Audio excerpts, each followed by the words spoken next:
MB Enclosures has his own YouTube channel, and this guy is an animal when it comes to designing boxes. Unbelievable. I couldn't even believe that there was 2 8s in there. This guy right here is doing something special. I welcome y'all to MBE, what you about to see, box building in a different league. In this SQL scene, believe that money ain't a thing when it comes to its kings. Now that's fact, not fiction. Call 44694 48 then 18. Don't matter, you got 4 8s or 1 8 or anything between. He got what you need. This is my crew. This is my gang. These are my kings. What's up? It's your boy MB here with another enclosure that I definitely want y'all to know that I offer. Downfire enclosures. I know some of you would say, MB, I thought you said you was against Downfire. I'm against Downfire enclosures under the seat of trucks. I'd rather have woofers facing forward. But there's nothing wrong with a Downfire enclosure, particularly if I have enough room for the woofer to play and the port to breathe. This here is a Downfire enclosure for a 2002 Suburban for a customer named Joseph Willer. The subwoofer he is using, and I'm going to turn the camera around. We're going to look on the on my computer here so you can see why I put this enclosure on the channel and how I feel about Rockford Fosgate products, particularly the T1, T2 line as you go up. This is made for a T2 S16. It has a 2 1/4 inch baffle and a huge amount of port area because this box is 5.5 cubes net. I want y'all to consider that as well when you look at the specs that's needed for, say, other manufacturers that say they woofers need 5 cubes. This is a 5 cube net box utilizing the appropriate port area, not skimping out. Some people will give you a box and the port area doesn't be commensurate with the X-Max that the subwoofer can do. So they give you the box volume and then they give you a too small port area. This is a massive port area. That port is 5 inches wide. And I can't remember the height, but as you can see, it's very big. The inside is treated with ionic coating, and what that does is help seal up the enclosure and slow down the back wave from the cone so it doesn't interfere with the wave being generated from this box is pretty heavy, y'all. My hand's still up under it. I want to lift it back up. Yeah, I got it, baby. I got it, baby. So the ionic coating does help with the overall performance of the driver. Get the boy back up. Now this boy is about 125, 150 pounds. Birch box enclosure. Stained and clear. It can come painted. It can come bed linered. You know, whatever you need. It has to ship on a pallet. This is not something I can box up and ship to you. It's going to ship on a pallet, so a shipping charge would apply. But that's Joseph. You've been immortalized, man. I'll show pictures of it clear coated later on my Instagram. Please be sure to check out my Instagram. You'll see some of my box builds. But let's turn this camera around and look at why I was honored to be commissioned to build this box for this particular sub. Okay, now this is let's get a little closer, y'all can see this thing.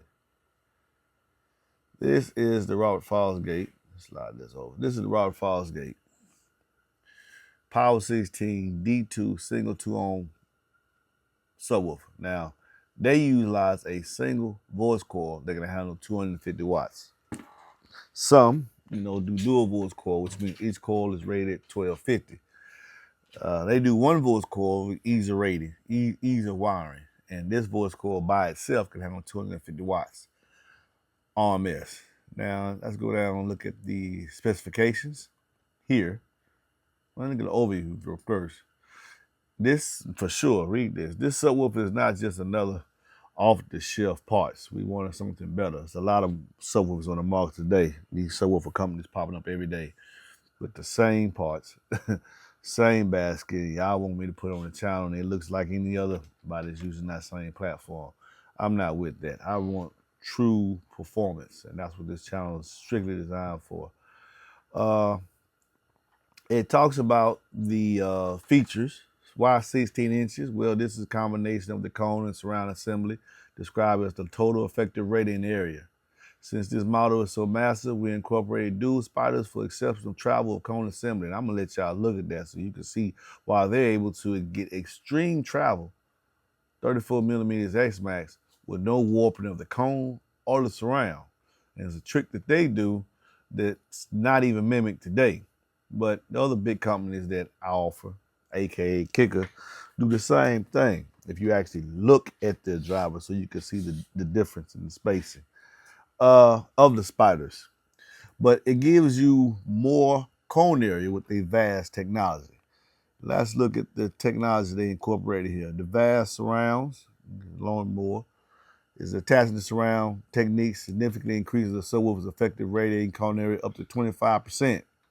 So this 16 is actually an 18-inch subwoofer. Okay, it has a cutout of 15 square inches. Aluminized voice coil former helps support heat. Their X-Max is verified with Kipple. I like that. Stems, tilts, leads. That's everyone's using that now. But this inductive, let's look. The inductive dampen heat sink secures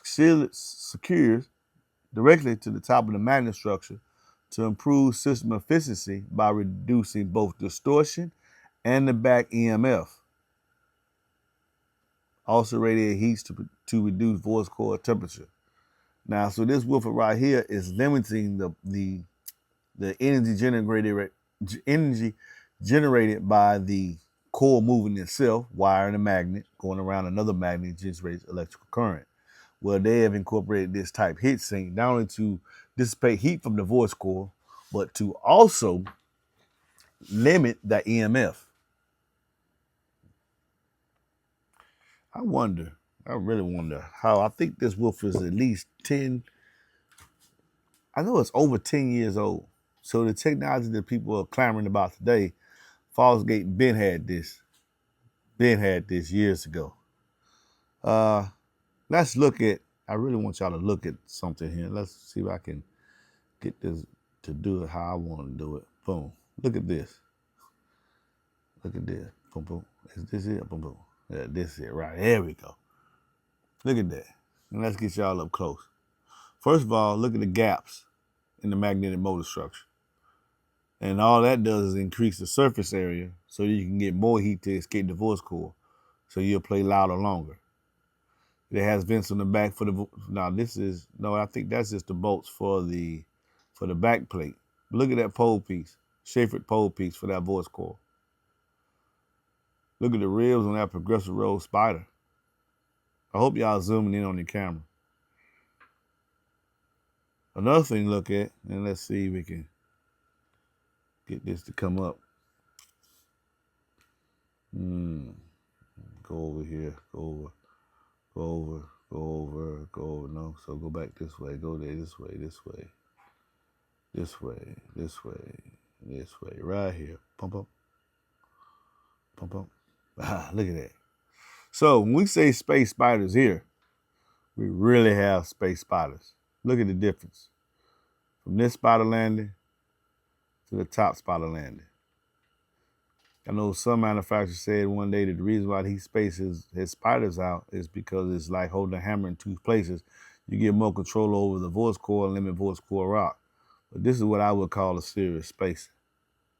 Not that BS that you see a lot of manufacturers use, and they say it's space. It's not really nothing. It's just using the marketing ploy to sell your woofer, but you actually ain't doing nothing. Here, we can see these are very, very well spaced, and we have a lot of surface area. And this is that inductive heat sink right here to dissipate heat. These technologies in the old school drivers are premium. And that's why they don't have to come out with a woofer or a version every year or every 6-7 months. They give you the best they got to offer at one time. Then when they approve upon it, they don't call it a version, they give it a whole nother model. And these woofers can stand and compete for as long as needed before the technology increases, before they change to something else. They're just not in it for a money grab. fact. Now, let's see. The cone technology. This pressed cone with this tall, narrow roll surround. Let me see if I can get that in there. I really want y'all to look at that. Let's go right here. Boom, boom, boom, boom. There we go. Perfect shot. So they give you a trim ring so it'll look aesthetically pleasing. But look at that surround. Look at the topography on that surround. I love this type of surround that has a lip. You see, that has a lip. See this? It has a lip, and that's a good shot of the lip there. This leads to giving you that tightness and that punch that you need, and your box will help it play low. Now, when I say play low, let's really look at. Let's go back down. Oh man, did I lose it? Yeah, it looked like I did. Go back. There we go. Specifications here. Very low LE. VAS is 90 liters. That's moving a substantial amount of air. That has the same compliance as the suspension of the driver. The QTS is 0.49. So this woofer will do good in a sealed or ported application. All right. What's some other thing to look at that I like to look at? Oh, the FS, 28.5 millimeter. Beast. And for those of y'all that judge performance of a driver based how much it weighs, well, over 10 years ago, this woofer here was weighing 100 pounds. If that's a marker for performance for you. So, for those of you who want to run something different, think the big boys have lost, can't compete today, nah, it's just your box builder. He don't know how to use his woofer in the correct size box. He's using this small box fad that people are using today to give you output, to throw excessive amount of power, where you can use a great range of high power and get the output you're looking for if you get the correct box. Y'all be blessed.